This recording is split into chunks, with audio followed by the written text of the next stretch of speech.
Di course ini, ruang lingkupnya adalah mengajarkan bagaimana mencari produk yang memang sudah ada pasarnya di Facebook, baik itu Facebook Ads ataupun Facebook Marketplace. Oke? Jadi kita cek dulu pangsa pasarnya, baru produknya kita siapkan. Yang sebelah kanan tadi ya, bukan yang sebelah kiri. Nah, course ini tidak mengajarkan bagaimana membuat pasar baru di Facebook untuk sebuah produk. Jadi bukan tentukan produknya dulu lalu bikin pasar baru, enggak. Memang bisa seperti itu, tapi ini tidak dibahas dalam course ini. Oke? Kalau kita bisa melakukan yang ini nih, melakukan dengan sangat baik sehingga pangsa pasarnya terbentuk karena adanya kita atau adanya produk kita, itu kita bisa jadi penguasa tunggal karena kita yang pertama menyediakan produk tersebut. Tapi untuk membuat pangsa pasar baru itu dibutuhkan effort ya, effort dan biaya serta waktu juga gitu.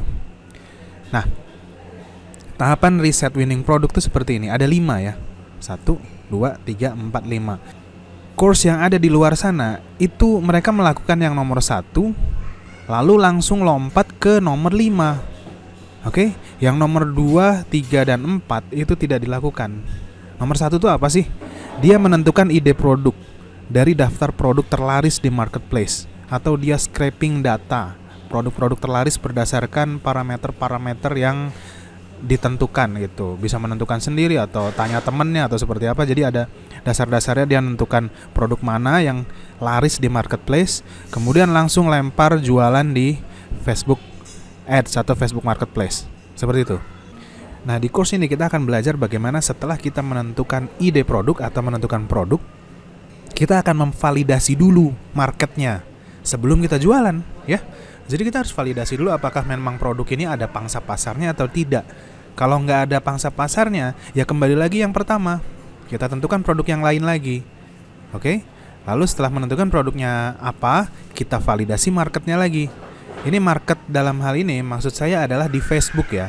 Karena kita akan menjual lagi produk-produk tersebut di Facebook, baik itu Facebook Ads ataupun Facebook Marketplace. Oke? Nah, kalau sudah lolos validasi market, kita lanjut ke langkah ketiga, yaitu harga dan margin. Di sini tertulis hati-hati memilih produk yang tidak bisa mendapatkan margin yang cukup baik. Kalau marginnya cuma kecil, cuma misalnya 1.000-2.000 rupiah, buat apa gitu ya. Apalagi kalau kita jual ke seluruh Indonesia, ada ongkos kirimnya. Lalu buat kita hanya 1.000-2.000 rupiah, capek aja gitu. Jadi kita harus cari produk yang memang marginnya bagus, marginnya baik. Ini nanti akan diajarin bagaimana caranya kita menentukan produk yang kira-kira marginnya itu bisa cukup bagus lah ya. Lalu ini demand produk, ini hanya untuk memastikan lagi apa yang sudah kita lakukan di 3 langkah sebelumnya.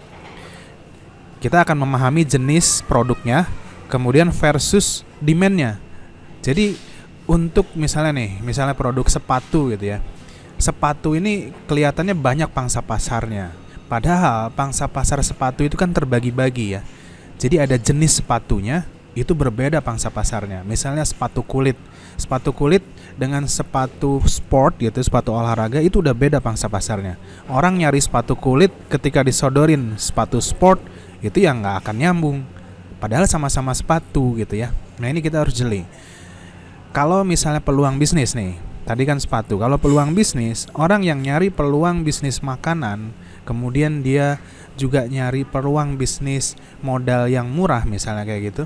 Orang yang nyari kedua hal tersebut, bisnis makanan, kemudian bisnis modal murah, ketika kita sodorin bisnis online mudah dilakukan misalnya seperti itu ya, dia pasti akan ambil gitu. Karena memang tujuannya cari bisnis, memang dia mencari bisnis makanan. Tapi ketika disodorin bisnis yang lain yang mudah dilakukan, dia nggak nolak biasanya. Oke, pada umumnya seperti itu. Nah, setelah kita memastikan semua langkah ini, baru kita mulai jualan. Gas jualan di Facebook Marketplace atau Facebook Ads. Ini kemungkinan besarnya ya, dibanding tadi kita dari ide produk langsung jualan. Kalau kita sudah melalui 3 tahapan yang lain di tengah-tengah ini kemungkinan berhasilnya itu besar ketika kita jualan.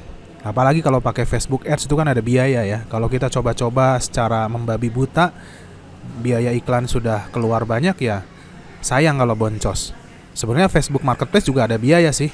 Misalnya biaya bikin akun, kemudian biaya waktu ya. Waktu itu kaitannya dengan gaji karyawan misalnya. Jadi sedapat mungkin kita meminimalisir resiko dengan cara riset yang benar, yaitu semua langkahnya ini dilakukan dengan baik. Oke? Di video berikutnya kita akan mulai untuk masuk ke langkah pertama, yaitu tentukan ide produk dari daftar produk terlaris di marketplace, yaitu Tokopedia.